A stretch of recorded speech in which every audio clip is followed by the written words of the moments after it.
and welcome to all of you for this really exciting and interesting session on this Saturday afternoon.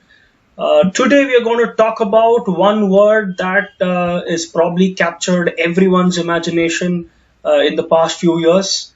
We just want to understand whether this is something new that's really enveloped us, or whether this is just something that was there and packaged in a new form altogether.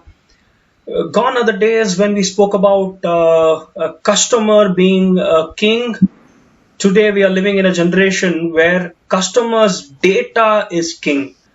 So, what are we going to focus on today? We are going to focus on data and why the word data has become so very significant. Why is it there in all the forums, be it print or visual media? And why is this just gobbling up attention in the academies and institutions? So this session will focus on data sciences, what data sciences is all about, what is machine learning, and what is the role of AI in data sciences? How is our good old statistics different from data sciences? All these and more will be covered in this conversation. And to help me understand these questions, I have with me three amazing panelists. I'll start with the youngest of the lot. It's my pleasure to welcome Gagan Reddy. Gagan did his MSc in Control Engineering, and along with studying system design and linear algebra, he got introduced to what data science is all about. Currently, he's running a data company. So he's running his own data company in Netherlands, which is focused on climate neutrality with data sets on energy transition, climate risks, liability for the cities and the regions around. Sounds really interesting. So data sciences being introduced, being used for geology and environmental sciences.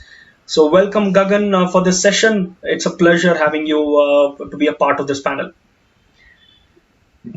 Looking forward to the discussion. Yeah, thank you, Gagan. The second person in the panel is Pranjal. Pranjal is an electronics engineer who later became a product manager, has now transitioned full time into the role of an AI mentor and a quantitative derivatives trader. He has won numerous national and international awards and scholarships, including some very exclusive ones on AI from Facebook, granted only to 200 people worldwide. Wow, that's amazing. Currently, he works as an AI mentor at Udacity and manages uh, his quantitative trading desk. Thank you so much, Pranjal, for taking your time out and being a part of this session. Thanks for inviting me, Karthik.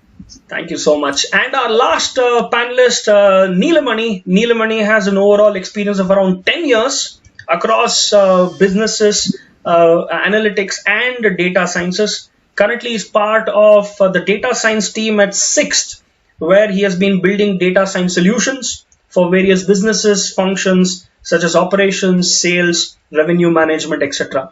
So, thank you so much, Neelamani, for joining us on this lazy Saturday afternoon. Yeah, thank you. Thank you for inviting me. It's a Yeah, pleasure. now this panel really sounds interesting, and I'm looking forward to asking all those questions. So we have somebody who's into trading, we have somebody who's into managing data sciences for companies and organizations, and we have somebody who's managing data, who's looking at data sciences to improve the quality of life around. So I'm definitely looking forward to asking all the amazing questions out there. So the format of the discussion would go on like this. There'll be a discussion with the panel with a select set of questions that we have curated for some time, and then if there are any questions from the audience, you can definitely post it in the chat box out there. If it is relevant, I'll definitely pitch in and ask the panelists. If not, we will be asking your questions at the end of the session. So this is how the session would go. The duration of the session, what we have earmarked is 1 hour.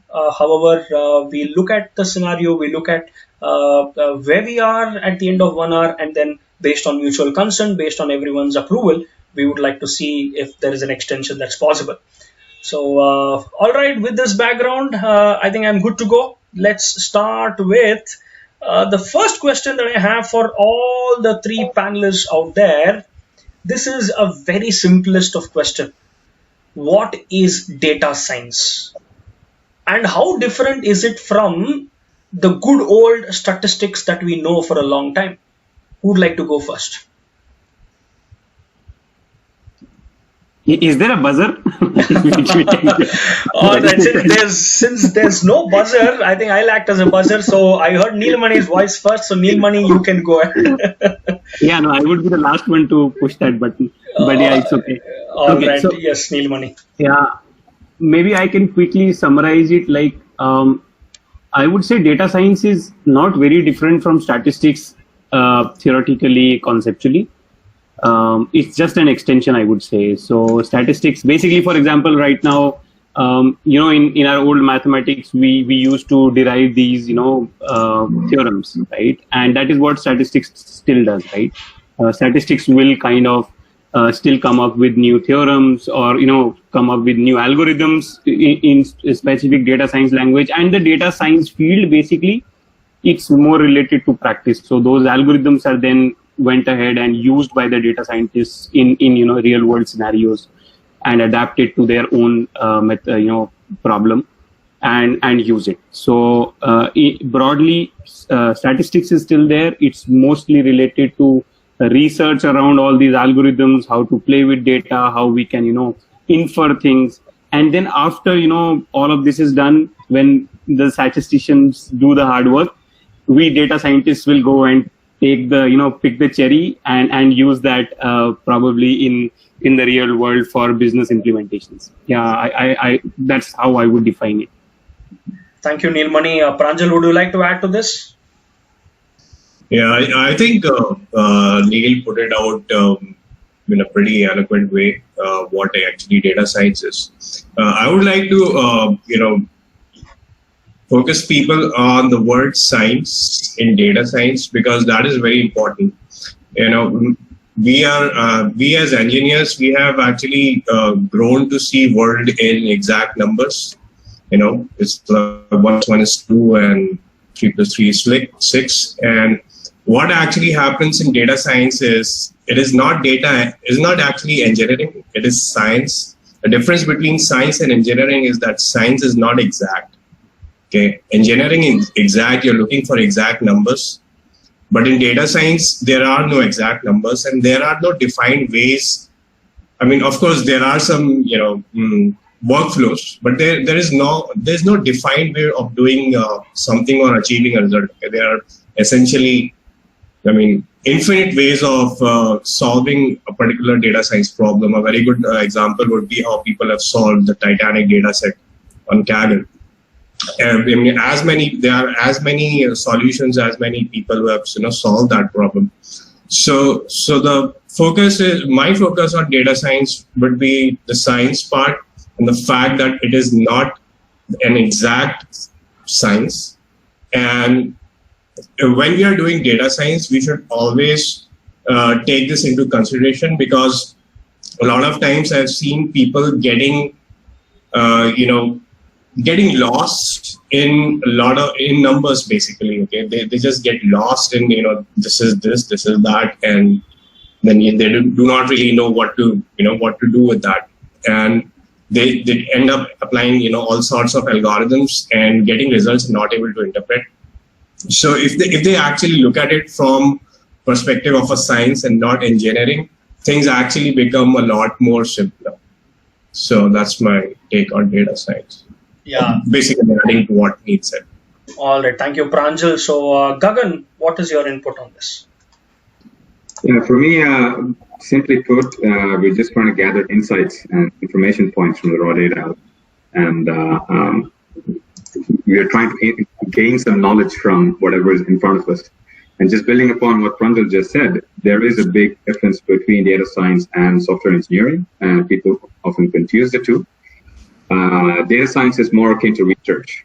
We bounce the ball and we see if it comes back. If it does, it's great. If it doesn't, then you try something else. So definitely on the science and the research part, I think that it's more closer to data science as opposed to the engineering aspect. Yeah, so that was very precise from all the three of the panelists out here. It's good old statistics, but one step ahead. Statisticians do all the hard job out there in collecting the data, and the data scientists, as the name science comes into picture, research comes into picture. They do a lot of research on the data that's available. So I pretty much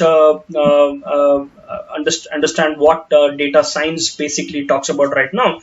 Now, when we talk about data sciences as a stream, Pranjal told us that it is, I cannot compare it with engineering, or you need to have a clear distinction between data sciences and engineering.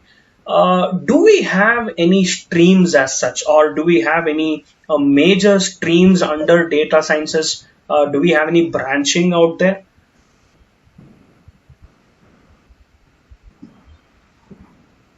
Yeah, Gagan, you can go ahead. Yeah.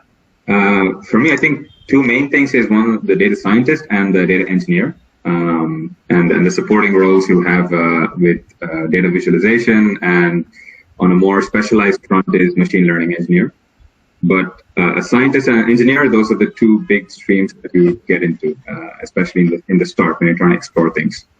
And just to put it in simple words, data scientists will, of course, go through the whole workflow of getting the data and processing it, analyzing it, and getting some insights. But a data engineer, makes sure that this data scientist has that initial data set to work with, or the digital infrastructure. So those two are the big things for me. And of course, you have a data analyst who focuses more on smaller research, and visualization is also an important part, I think, because different kinds of insights have to be put forth using different charts and graphs and means. And it does require some thought on how to express this insight in the best way possible. Maybe the other two can build upon the machine learning engineer a bit more.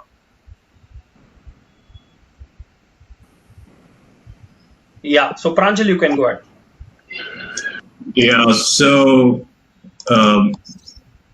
yes, I mean, what Gagan said, there are the two biggest people in our data science workflow in any company are the data scientist himself and the data engineer, which basically provides the data. And there are a lot of side roles as well, which are equally important.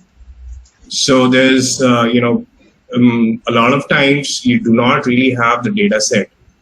So to get that data set, you basically, you need to have a team, or maybe, depending on how big the data set is, you need to have a team which curates that data, cleans that data, and then gives it to data engineer probably.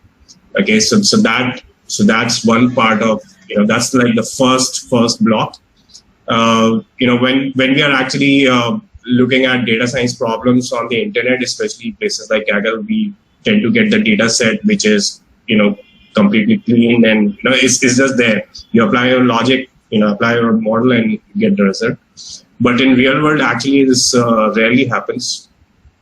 Actually, never happens. So you need to have your own data set, and getting your own data set is actually very difficult in a lot of situations.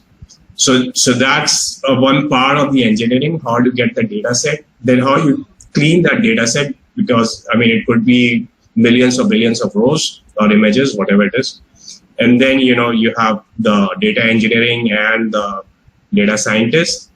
And then there's also a set of guys which are not exactly data science guys, but these are more into computer science. I think they probably call the machine learning engineers technically, who basically deploy that model. Okay, so you got the data set, you built your model, you tested it out, it's working fine. Now you have to actually deploy it for the front end, as a front end for the customer.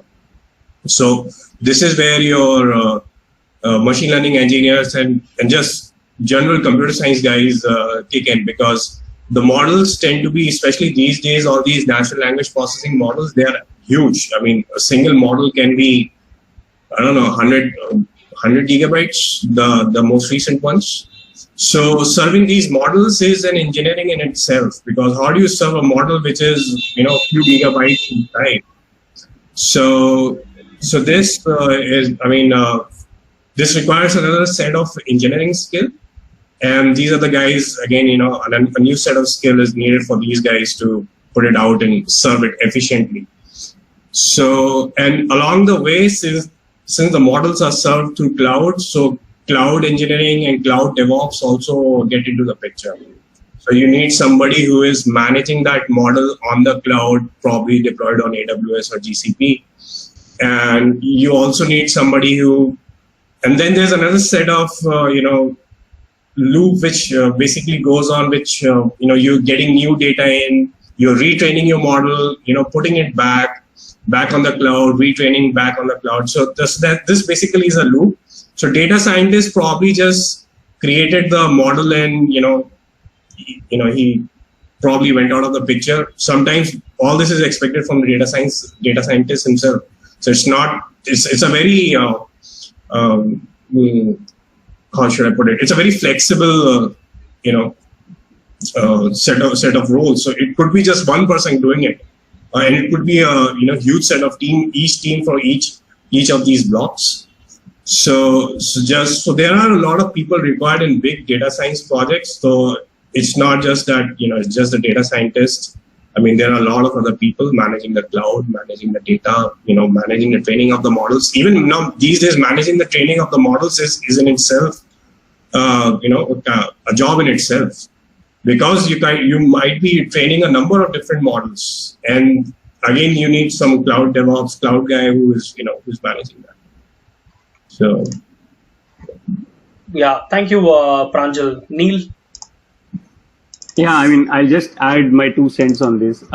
So I think Gagan and Pranjal kind of summarized in terms of what are the other roles which sometimes data scientists also have to do.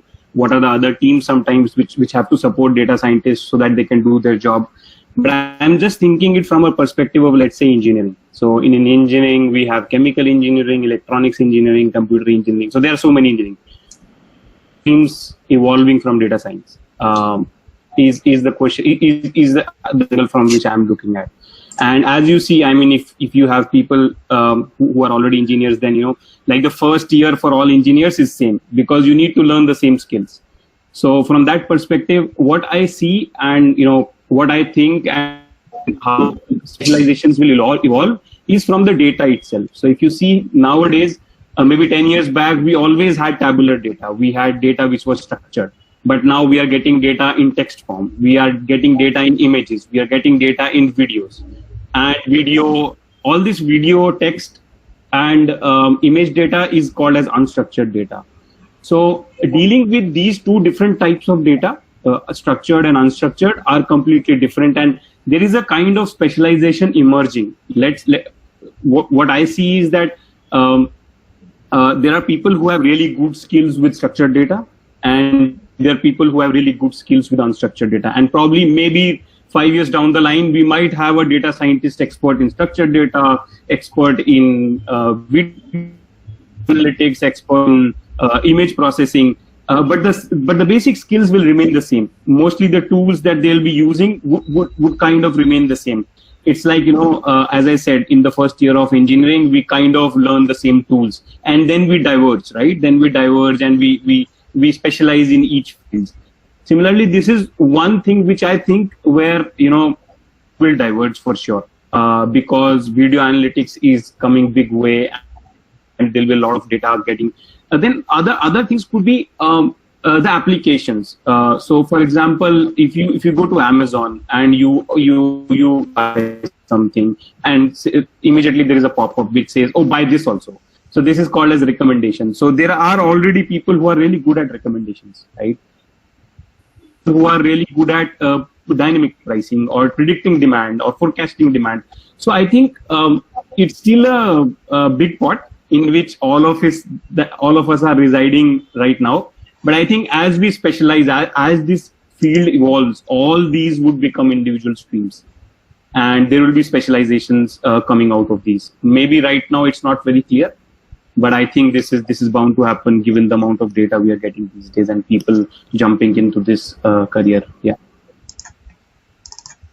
Yeah, thank you so much for the three of you for letting us into know the various roles that are available out there. Now, I will be more focused on a layman's perspective. Now, I got to know that engineers can become data scientists. People who have done their sciences can get into data sciences. People who have done their commerce can get into data sciences. So I would touch upon more on this sometime later. One of the things that I would like to ask you from a layman's perspective is we hear so many words. We hear words like artificial intelligence, we hear words like machine learning, then, of course, we have data sciences, then we have big data. Now, are all these different, or they are just come from the same subset, or what should a common man out there on the road, or somebody who's just finished 10th standard, somebody who's finished 12th standard, and looking at each of these words, what should they understand? Can you people just explain each of these terms with very simple examples?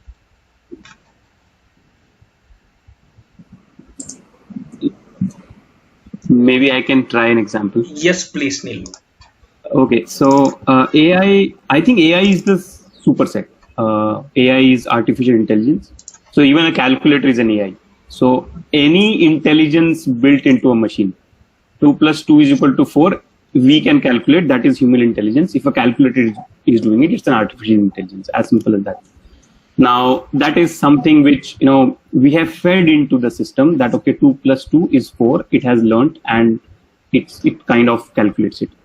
Now, AI is like the bigger subset. Now, within AI, you have machine learning. So, like I said, we all use apps, right? So, as I said, like Amazon, where, you get recommendation.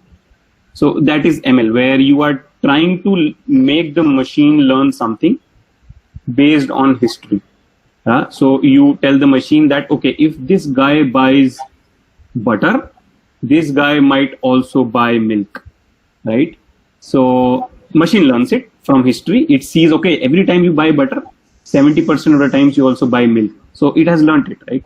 So it's like the old uncle who sits outside the dairy shop, and earlier he used to do it, right? He would say, "Acha beta butter le ja rahe ho. Maybe you would like to have milk also." But now, because it's all e-commerce, it's on the website, so you need processing engines, somebody like something tech who can give that recommendation. So that is broadly ML, right? And then there are advanced fields of ML where you talk about deep learning, where when you go advanced on it. So I would not delve deeper right now, but just think it like 2 plus 2 you learn, which is basic maths. Then you go to 2 square plus 2 square, which is like complex mathematics. So deep learning is like 2 square plus 2 square under root. And machine learning is like 2 plus 2 kind of, right? So it's an advanced form and a further subset. And big data, I think big data is something which is unnecessarily worried about, I would say, right? So big data is just that nowadays you get so much data. It's about velocity, it's about complexity. So it's like, earlier when we used to get data, it was like very simple, right? Like suppose we would get data on age, on whether this guy has diabetes or not. So it's a very basic data. But right now, if you see, when we use our apps, right, you're also having images, you're also having videos, you're also having, so there are different types of data which are coming in at very high velocity in the sense like every time we punch, even if we like something on Twitter, it's a data, right? And I was reading somewhere that almost every minute on YouTube, 400,000 hours of video is streamed. So you can think of it like that's the volume of data, right? So that is why we call it big data, because original tools, the tools that were used earlier, I don't know whether you guys know Microsoft Excel, the most abused and the most used tool, it fails because it was not designed to handle this kind of data which comes. So yeah, I would say these are the broad terms I would want to explain, and maybe these guys can add to it. Oh, that was just an amazing example. Butter and milk. We still go to our roadside shop vendor who does that job. So thank you so much for giving that simple example. Pranjal, do you want to add on to this? I think Neil pretty much said everything. What is there to say? Because I mean, just to reiterate, yes, AI is the superset. Any kind of intelligence is basically AI is the umbrella term. Underneath everything else lives, and then you have machine learning, which basically uses statistical algorithms, not which are not neural networks, okay, and doesn't require a huge amounts of data. So that's where your machine learning comes, and then you have the next iteration of it, the next improvement upon it, which is deep learning, which uses neural networks and requires tremendous amounts of data. So typical machine learning algorithm will give you, I mean, it's very application specific, but just to put in numbers, maybe 10,000 rows of data, you'll get some good results. But for deep learning, you need to have like 100,000 or million rows before you get anything meaningful. Okay, so deep learning is like the next iteration of machine learning, uses neural networks and some very sophisticated maths, and then you have, I mean, big data from my perspective is a precursor to AI, and not AI, is a precursor to deep learning in a way, precursor to deep learning and even machine learning. So big data became it became the buzzword a few years ago, because that was the time when all of these big corporations actually open source their tools which can handle huge amounts of data to the public. Okay, so I think one good example would be this Hadoop, all these MapReduce algorithms and all. So this was, I think MapReduce was invented in Google, if I'm not wrong. And then the Hadoop, and then this guy came over and created Hadoop and all the Hadoop ecosystem. So the power of this ecosystem, you can actually crunch billions and billions of rows of data, on pretty fast. So without that, you cannot think of deep learning. So deep learning can only happen when you have the capacity to crunch through, millions and millions of rows of data and millions of images. So big data basically for me is something that acted as a precursor, which laid the ground for all these deep learning and machine learning, algorithms that we see today. So yeah, so that's my take on that. Thank you, Pranjal. Gagan, what is your input on this? So these buzzwords, these fad words, they sort of lose meaning after a while. People just start throwing around AI and ML. As Neil was saying, like a simple calculator or a simple linear regression algorithm is technically still AI. So when people say, "Oh, we're doing AI," I'm like, "Okay, what exactly is it?" And you shouldn't get lost in words like that. For AI, I say, yeah, that's the big umbrella, and under that you have all these aspects. And two things are very important for AI is data, or big data, and compute power. And we have that now. Because many of the theories and the neural nets, they've been around for 40, 50 years now already.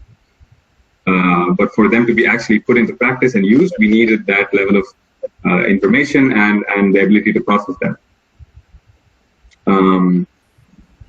So, I mean, putting it simply, artificial intelligence, we're just training machines to do the tasks and learning, and data science is just a way to achieve that. Yeah, so all three of you have really put it in very simple terms what each of these mean. One thing that was very evident in all your responses, that it's a buzzword, it's something that's new, that's taken over our lives. I remember when I finished my 12th, there was this buzzword called biotechnology and bioinformatics, where the whole world started telling that, hey, you should take up a career, you should take up a course that deals with biotechnology and bioinformatics. There's a huge future for that. Now, when I look at this scenario 16 years later, we are still in the same place where we were. Now, why am I bringing this reference? I'm bringing this reference because today, when I look at every college out there, when I look at their prospectus, when I look at the ads of colleges with respect to the courses that they have to offer, every college is offering a course with an add-on course that is relevant towards data sciences. So my question to you is, do you think this is just a buzzword for now? Is it just a fad, or is it something that is here to stay? Gagan, if you can start with this. Sure. Yeah, so I think the very simple put, like we are all data driven every day. We look at information items. If you want to go somewhere, you look at Google, you make a decision. This is how I'm going to reach it. You go on Netflix, you look at the genres and you make a decision. Every day we are data driven. Everybody is making decisions based on data. So, and one thing that we were speaking streams, I think data science is going to be in every stream. Every sector, every field will be more data driven. And I don't think it should be separated out as its own thing. It is going to be ubiquitous in everything that we do, because it already is to a large extent. So yes, buzzwords for sure, because we like to jump on wagons and chase that. But as a field, it's never going to go away. But because this has always been the case, we've always been data driven. We look at what we have in front of us and we make decisions. We're just taking it to the next level now, because most of the data that we have created have been in the last 2-3 years, and we have about 5,000 years of recorded human history. Just have more now, and we have the opportunity to be more data driven. So it's not a question of it's new and is it gonna stay? We've always been like this. It's just gonna more data driven, I would say. So Gagan says it's gonna stay. What do you have to say, Neelmani? See, it's like demand and supply. So the more the products we use on our mobile, the more data we produce. As simple as that. And if you see, all of us in the past 10 years have been playing around with so many apps, right? So the more technology comes closer to us, more data we generate. And the more we generate, we need more people to crunch it, to get information out of it, right? To understand how people are behaving. So all of this will be in demand. There is no, and I think Gagan put it rightly. So there is no shying away. I think this will seep into every domain. And maybe sometime down the line, these will become basic skills, right? To deal around with data. So I think this is penetrate for sure. And what I think is that, I mean, as I said, that the more we play with apps, the more data we generate. Right now, as you said, like, in a lot of prospectus, you see people offering courses, etc., right? And people want to kind of jump onto this buzzword because it's gaining momentum. But unfortunately, till now, at least to my knowledge, we don't have very clear-cut, course structures for data science, like where you can actually learn data science. And it's not easy also. I think when we go ahead and talk more about it, there are different skills that combine and make a data scientist. So they are from different fields. So that's it's not just because we don't have good institutes. It's just that it's difficult to kind of package everything into one course or something, right? So, but I think solutions will come out, and we'll have good and relevant curriculums for data scientists. Yeah. So it's 2-0 for data science to remain. Pranjal, would you like to be critical and say, no, this is not going to be the buzzword going forward? I think I would make it 3-0. Yeah, because I think Gagan and Neelmani have rightly put it in a way that the data was always there, we have now learned to actually harvest that. And we have also learned what to do once you have all that data. Okay, so it's not just big data anymore. It's you have a whole set of algorithms, recommendation engines, all kinds of fancy algorithms trying to tell you what to do next and trying to predict your next move. Okay, so data is going to be there, and as long as data is going to be there, of course, data science is going to be there. And how I see it is that in a very few short time, probably 3 to 5 years max, data science is going to become like physics, maths, and programming. Okay, it's going to be become an obvious skill that the person is supposed to have, irrespective of whether they know how to code or not. People should be able to deduce things from looking at data. They should be able to figure out what's going on, looking at charts and bar graphs and stuff. So those could become like Neil said, they will become the basic skills. So it's not, probably it will stop being a buzzword at that time, and it would be considered that everyone should have this if you are into engineering especially. So yeah, it's going to stay. It's not going anywhere. I'm a bit disappointed because I wanted somebody to be the devil's advocate here and telling me, no, this is not going to stay. But I do understand, as all the panelists pointed out, the more we use our devices, the more we use the apps and softwares, naturally we are inviting ourselves to more scrutiny from the data that is traveling around. I need a small break. So let me just ask the people who have joined us. Savita, do you have any question that you would like to ask the panelists out here, Savita and Akshita, at this point of time?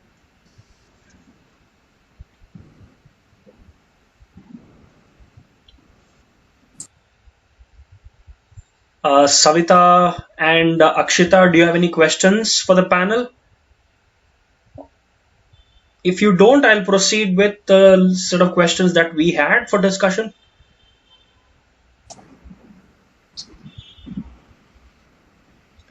All right, so I'll just continue. If there's any question that you have at this point of time, you can just interrupt. You can send it in the chat box out there. Now, one more thing that was obvious in whatever you guys pointed out is that right now there is no clear-cut definition into the formal education setup as such. But let me just ask you one question. Since you guys are there doing what a data scientist does on a daily basis, do you have any rigidity or do you have any eligibility with respect to the course that somebody has to study? Can somebody from science or commerce or arts stream, can they jump into the bandwagon and learn data science and become an analyst? Is there something like that, or is it a case where no, anybody can do that? So what do you guys feel? Let me just start with Neelmani for this. Okay, so to be honest, any graduation or post-graduation right now doesn't make you a complete data scientist. Like it can only give you maybe one skill. So I would break it down further. I would say there are broadly 3 skills required for data scientists. I mean, there'll be many. One is playing with the data. So for example, if I want to say that, okay, so if you have a classroom and you have 50 students, I want to say what is the mean age of the students. So somebody can come and say, okay, I'll take these age for every person and divide it by the number of people. So that is now what I'm trying to do is I'm trying to play with the data. I'm trying to draw inferences from data. Now this is one basic skill which we also call as data analysis. And sometimes we also add data visualization to it. So it's just not about calculating numbers, but maybe can we also plot something or plot a graph which can help others to understand what we are thinking. So I would say one skill is playing with the data analysis. Second is definitely mathematics, where you are using these algorithms. Sometimes people say it's statistics, mathematics, but I kind of would make it simple mathematics, not very complex mathematics. And the third, which is now required, is programming skills, because it's not something that you are making for yourself. You are not building a solution for yourself, but you have to put it in an app, or it has to go in a website. So you can't put it otherwise if you don't know programming. So programming becomes an implementer kind of a thing, where you use that skill to basically so for example, if you plot something and you want to show it to like the whole world, it has to somehow go to a website, right? And somehow reach there. And that is where programming comes in. And unfortunately, right now, there is no single course which can give you all these three, right? There are some courses which have been lately started, which give you 1 year at Indian Statistical Institute, 1 year at IIMs, 1 year at IITs, to kind of, learn you all the three. And then you basically learn this. But right now, there is no go-to course, I would say, but there's a lot of material available on the internet. And the good and the bad thing about the internet is there's a lot of things available, but it's like, finding the right thing for you is like finding a needle in the haystack, right? There is so much available there, and it sometimes gets difficult where to start, because, somebody would be not very good at mathematics. So he would like to choose something which takes mathematics as a focus. So there are different courses who will pay more focus to programming, because they think that people who know maths and data analysis will come to us and will let's may pay more focus to programming. So there are different courses which focus on these different skills, and then eventually you have to choose which one suits you, right? How it is. But to be honest, it's not very difficult. The mathematics involved, the data analysis involved, and the programming involved. The good thing right now is, for everybody, is like, anybody who wants to get to a data scientist has to learn all these three, right? And it applies to a commerce graduate as well. It applies to an engineering graduate as well. At least for me, I didn't learn anything in engineering, so yeah, I had to start from scratch. So I have data scientists in my team who are not engineers, right? They were really good at mathematics. Then I have some other people who started with commerce, but they thought, data analysis kind of entices me more, and then they moved into this stream.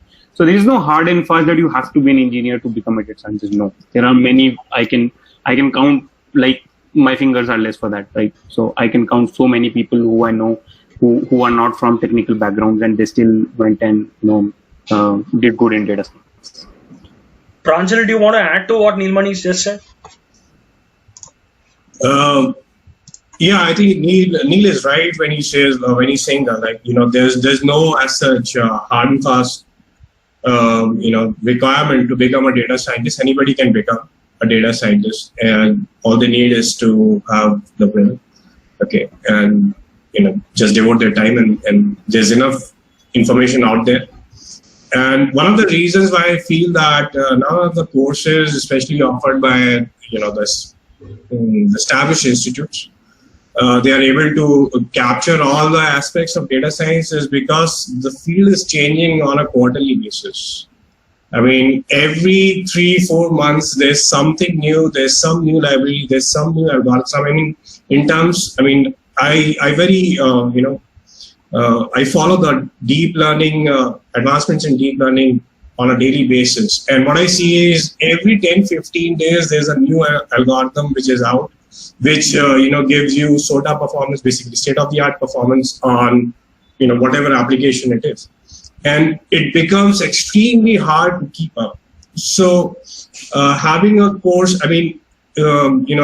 historically our institutes and universities are used to teaching concepts which haven't changed probably for 100 years, right? You're teaching maths, you're teaching physics, they don't really change. Newton's laws have stayed the same since they were invented. So discovered rather. So the thing is that with data science, the field itself is changing extremely fast. Just to give you an example, I actually had a plan of doing a workshop on natural language processing using transformers. So this is like the latest cutting edge in the NLP. And they have this library called Hugging Face, which is right now the standard library to do NLP related stuff.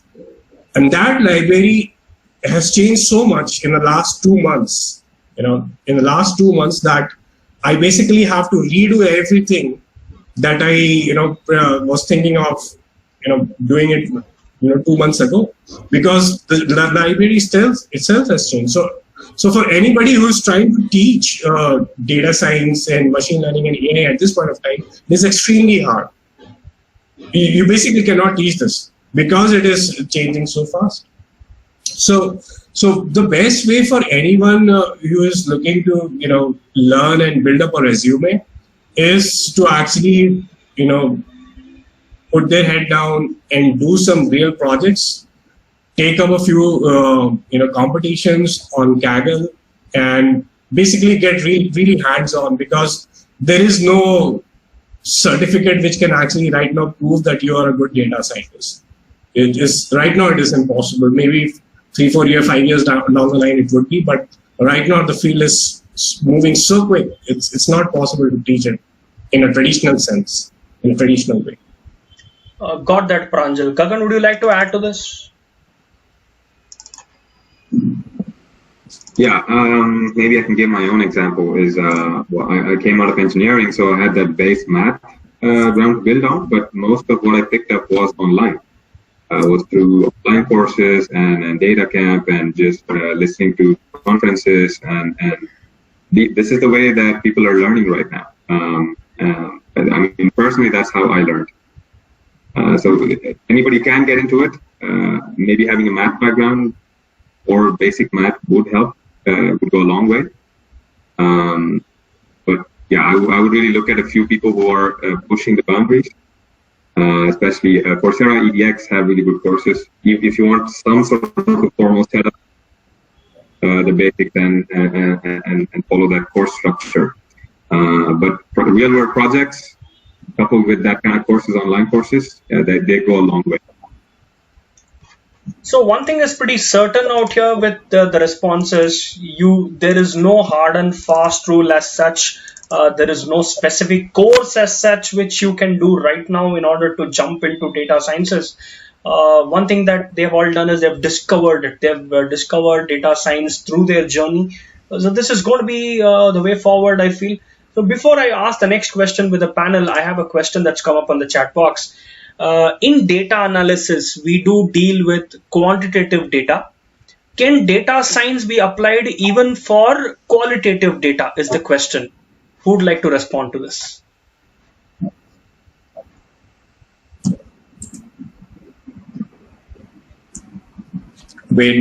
I feel that as long as you can convert whatever data you have in form of numbers, you should be able to apply data science. It's all about converting it in a form that the machine learning algorithms can crunch.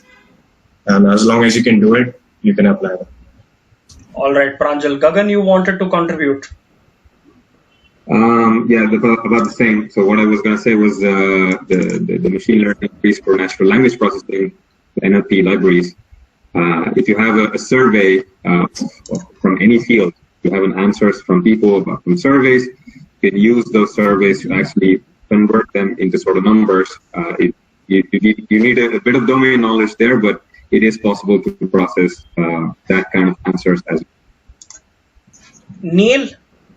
Just an example. So every chatbot that you use is basically using qualitative data, converting it to quantitative data so that the computer can understand. So we humans are good, right? We understand qualitative data as it is, but for computer, we have to convert it into quantitative. We have to convert it to numbers.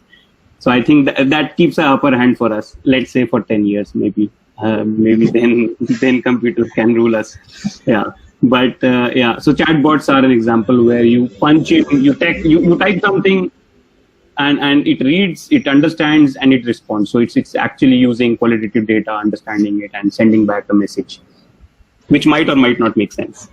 That's the chatbot world. All right. So if I'm looking at the children or the youth in the 15 to 22 age bracket, all you guys, you have discovered data science through your work so far. Now, what is your advice to those children in the age group of 15 to 22 how should they approach data science? No, because that's become a buzzword today. How do they know that they can really enjoy it? So can you just tell us who will enjoy being a data scientist on a day-to-day basis and who will really regret being one? Pranjal can start. That's a good question. I think the person who enjoys it the most is going to be somebody who has a knack for going into the details and who is always inquisitive about things, because that's what data science is all about. At the end of the day, you have a data set and you have to ask questions. You have to ask the right questions. The more questions you ask, you're going to better understand what the data is and what it's doing and what you can derive conclusions you can derive from it. And at the same time, people who are not going to enjoy it are probably going to be who don't like numbers, because data science is all numbers, and I mean it can get really dry at times because all you see is just numbers and some graphs. So not everybody likes it, and if you are that person who doesn't like seeing a lot of graphs and numbers, then maybe you should not be doing data science. So yeah, that's what I feel. And yeah, I mean, you ask like who 15 to 20-year-old people, 22-year-old people, how they can learn. I think there are the problem right now with data science. Learning data science is the problem which is there for anything you want to learn online, is that there are way too many resources to learn data science. I mean, if you just search up for how to learn scikit-learn, which is like the machine learning library, or learning PyTorch, there are hundreds and thousands of tutorials that come up, and then you just tend to get lost because it's just overwhelming and it's too much, and somebody, I mean, at times the maths also gets to you, okay, and of course there's a coding aspect. So of course, if you want to do data science, you should be good in coding. I mean, otherwise it's not going to be a lot of fun. And then learning from online resources is a little hard because there are so many of them. So I would recommend taking up some of these online courses from known online brands like edX, Udacity, because when you take up a course from edX, Coursera, and Udacity, these courses are designed by people who know what who basically teach data science, and at the same time they take you from a basic level to an advanced level. But when you're just googling things up, you don't really know what comes before what. Okay, you cannot really tell that whether SVM comes before PyTorch, or before deep learning comes before machine learning. You're just lost. You don't know what to look for first up. Okay, so it's more of a question of a thing of you don't know what you don't know, because you don't really know what you have to learn. So you just don't know what you have to look for. So my recommendation would be to start off with with one of these courses on these three platforms: Udacity, Coursera, and edX. I think they are the best, and maybe DataCamp as well. And then you actually start focusing on building some real world projects. And my recommendation would be to learn how to deploy machine learning algorithms, because deploying and putting it out there is also a very important skill these days. And go to Kaggle. Kaggle has a lot of information, and they have a lot of best practices. I mean, on Kaggle, what happens, like once you take part in a competition, it's not just people who are competing with each other. There are also a set of people who are sharing a lot of information on how to solve that particular problem. And so they are sharing their code, they are sharing their notes, and it's quite amazing how Kaggle community actually works. So my suggestion would be to start off with one of these MOOC courses. Assuming you have programming background. If you do not have programming background, learn Python first. Again, there could be a question of whether to learn Python, whether to learn R or something else. my suggestion would be to just go with Python, because the maximum amount of resources in the community will get is for Python. So it's just easy to get started. And of course, in the industry, everybody uses Python, especially when it comes to deploying machine learning algorithms. So my suggestion is learn programming. Okay, there are enough tutorials on YouTube to learn Python. Python is an easy language to get started. Then go to one of these MOOC websites, take up a bunch of courses, gain your foothold in machine learning and deep learning. And then third would be to start competing. You start competing in Kaggle. Okay, you learn new set of things. Along the way, parallel, what I would suggest is that you actually build up. You take up any problem you want. It could be NLP, it could be computer vision. Build everything from scratch. Even go to that level that you actually try and build your own data set. I have done this in one of the NLP projects that I was doing. I actually built my own data set, cleaned it, and trained the model on that, and then deployed it. So this gives you a kind of confidence which no course really actually will give you, because you have seen all parts of a data science pipeline, all parts of a machine learning, deep learning project. So my suggestion is to start with programming and then learn the algorithms, take up the courses, and then just searching for tutorials on Google and YouTube. I would not recommend it because it just tends to overwhelm. I mean, I got overwhelmed when I tried to do it when I started learning this. Yeah, Gagan, do you want to add on to this? Because you've done a lot of these courses through the MOOC platforms out there. Yeah, I mean, I would say pick the big platforms and start with one instead of just getting deeper and deeper into what do I need to learn. I mean, if you go by the Google search, people will probably type best courses in data science or something like that. And one of these courses would pop up and just complete one. I think that would be the first step instead of getting into complicated. That's the best way to start. And also, I'd like to add that data science itself is of course, you get into that skill set, but whatever subject that people are studying, whatever course that they're already in, they can think how they to think like, oh, I'm a mechanical engineer and I need to learn this whole data science thing. But things, I think there's a challenge from Andrew Ning is if you can come up with one field that data science or AI will not influence, that's actually a challenge. You cannot think of any one field that this will not be influenced by. So whatever subject they're already studying or they're interested in, they can think how does data science or AI influence that field, and think on those lines. And Gagan, who would enjoy being a data scientist? Yes. So I would say basically you need to be curious and also be okay with certain vagueness, because you don't know the next step. And there are some jobs where you use a certain framework, there's a set workflow, and you'd like to follow that. But there is none. It's like doing a thesis. You're a bit lonely by yourself, and it is a bit vague, and that can get on your nerves at times. If you're okay with that, then go for it.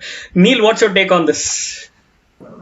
Yeah, I mean, the age range you gave was 15 to 20. I mean, the whole world changes in those 5 years. Like for a 15-year-old, I would say this is too early to think about, how do I get to data science? I would say pick your. So I go back to the 3 skills I said, like one is mathematics, one is programming, and one is data analysis. I think data analysis is something that every field will do. Every field is doing, so you can't get away with that.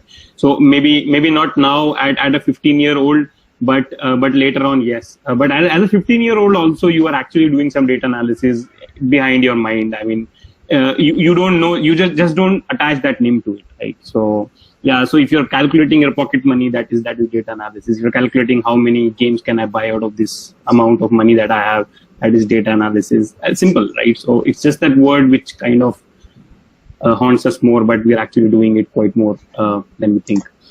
Then I would say the other two skills, which is mathematics and programming, is something maybe you can think of that. Okay, right now, do you have any affinity towards mathematics or any affinity towards programming? Are you curious about how these apps are made? How this, how is Google telling me, okay, when I search this, how does these top 5 things come up? Why is Amazon always recommending me? Why this ad shows up for me, but doesn't show up for my friend? If these things are curious for you, like create curiosity for you, and you think like, it will be fun to build them and see what's the difference, probably this could help you. This could be a signal that maybe data science is for you. But as I think Gagan rightly said, there is no field which AI or data science will not influence. So even if you will be a painter, it will get influenced, right? Even if you're a lawyer, it will get influenced. So I would say if you're an engineering graduate, then probably you have a better sense of understanding. Maybe you can pick one. You are already doing mathematics. Maybe you can pick coding. If you're a commerce guy, then you already know some basics of mathematics. Then maybe you can pick one of these mathematics courses or programming courses and see if you like it. I mean, it's only once you start doing it, you will know whether you like it or not. I mean, because data science is problem solving. Every one of us likes it, right? Every one of us likes problem solving. So it's very difficult to say whether a painter can he be a good data scientist. Maybe yes, maybe better than us. So I would say for a 15-year-old, too early, focus on one subject, maybe pick like mathematics or where you want to go. Just keep in mind that this is something which will come your way, right? And at that time, you should know whether to pick that or not, right? And that's about it. Yeah, that's what I can add. Yeah, thank you so much. It's 4:05 already. We have overshot our time. Can we have 5 more minutes for closing this session? Neil, Pranjal, Gagan, is that all right? I got a thumbs up from Neil. Gagan, is that fine? Yeah. Pranjal? All right, Yeah, sure. awesome. So one thing is pretty straightforward, that you can only discover it along your way in whichever stream that you are taking. Before I ask the closing comments, now there's one humor that keeps running around in the statistics circles. Too much analysis leads to paralysis. Don't you think we are overdoing analysis with respect to data? Who would like to answer to this? Yeah, I mean, if I get paid for it, I'll do it. Right? So, to be very honest about it, right? I would pay. Yeah, but I mean, who defines too much is we don't know, to be honest, right? But we are definitely generating much more data than we were generating 5 years back. So I agree that sometimes we go beyond that what is required, but that is with every field, right? I would say in every field we do that. That it might happen that we might overdo something, undercook something. Yeah. So I mean, my salary would stop if I'm doing every time overdoing it. So it will stop. I'll know that. So it is 1-0 for what data science is doing is right. So Gagan, do you want to say no to whatever we discussed? No, I would definitely agree, because we don't know. There might be a diamond at 100 steps, and you might stop at 90, or you might go further until you find that insight. And sometimes there might be no insight at all. So we actually don't know. In engineering, there's something saying don't over-engineer things, just make it work. But with data science, it's research, so there's no set path there. With over-analysis, I don't know. Maybe I think we always have been. And this is just becoming more apparent now. I think I know the answer from Pranjal right away, so I'll make it 3-0 Pranjal. Well, not exactly 3-0.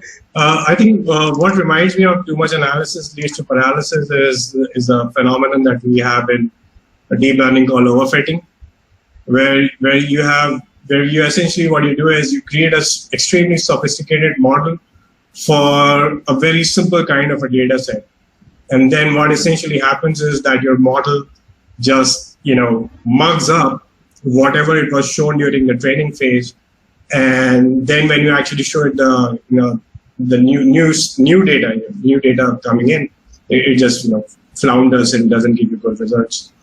So in that aspect, yes, too much analysis leads to paralysis. However, I mean, and this is also quite true in trading parlance. Okay, I've seen it. A lot of people use it when it comes to trading, basically trading securities, trading stocks.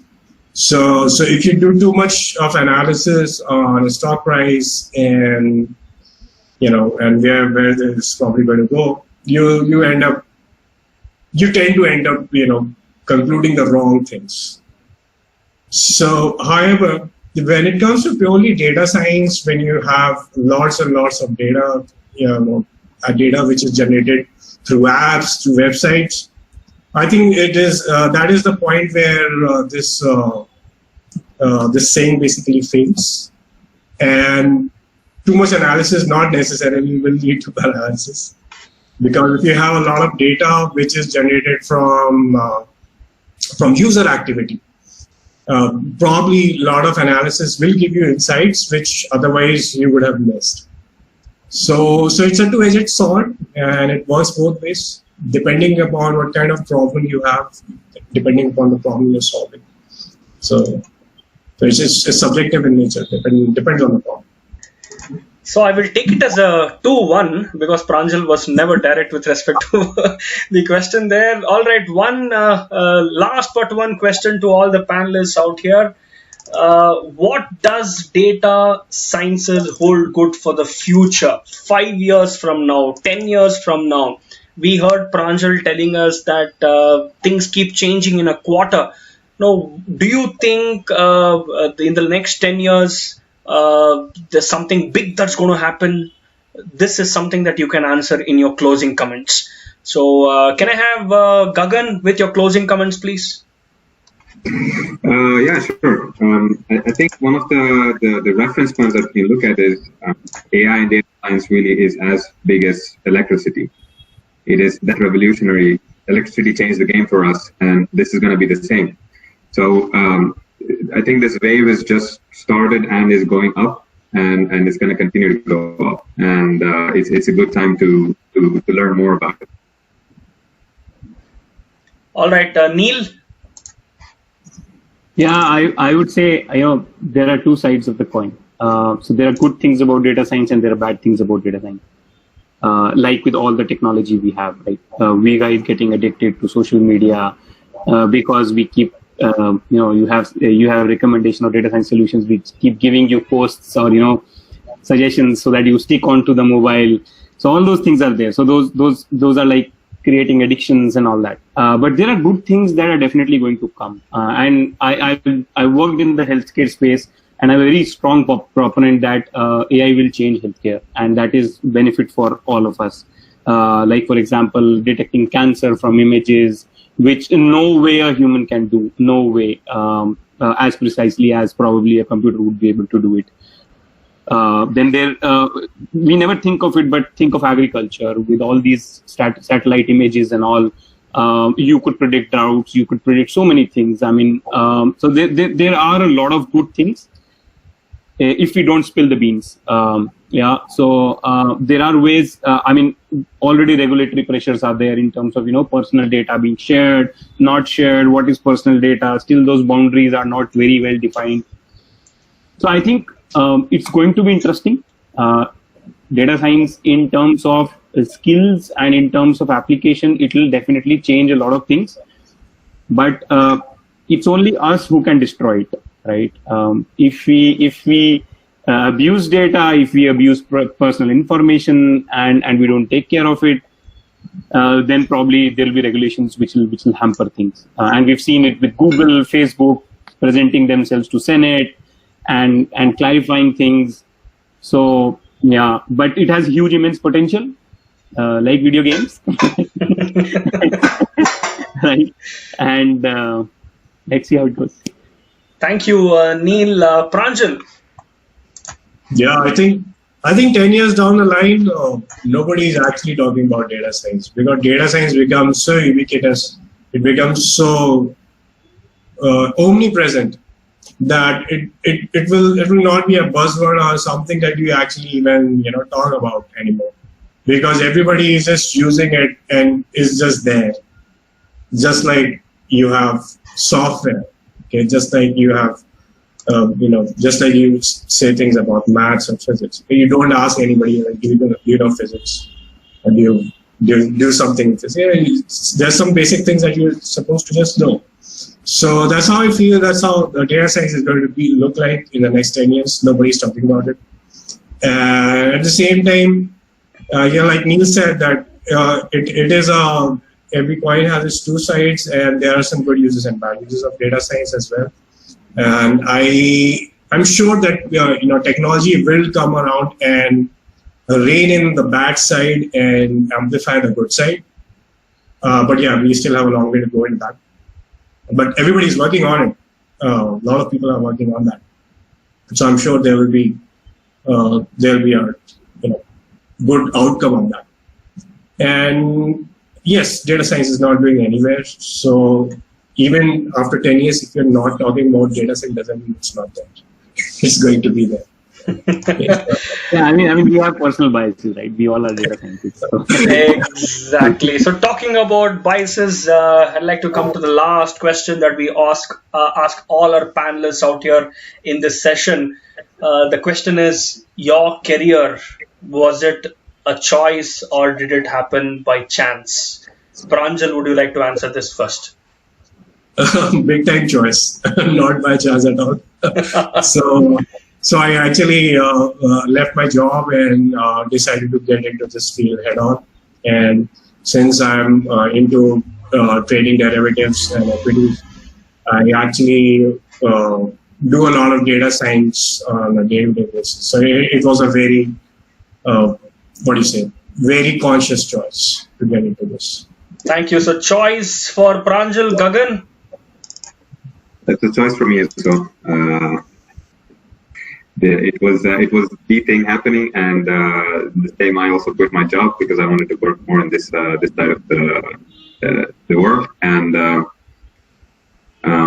I think for most people, they will make a conscious choice at this stage, at least. Yeah. So Neil. Yeah, I would say chance and help. Yeah, I was in. I mean, though I knew, like, I used to like data. I used to. I was decent in working with data. I knew that, but I never thought that I'll jump into data science. But I got an opportunity. I thought maybe I should try it now. As you already mentioned earlier when you started the session, I'm not the youngest, so I thought maybe I'll never get another chance. Right? So why not now? And then I tried it. Yeah. So that answers our question with respect to choice or chance from each of our panelists out here. One thing that's pretty evident from the conversation that we have had so far, that data sciences is going to stay.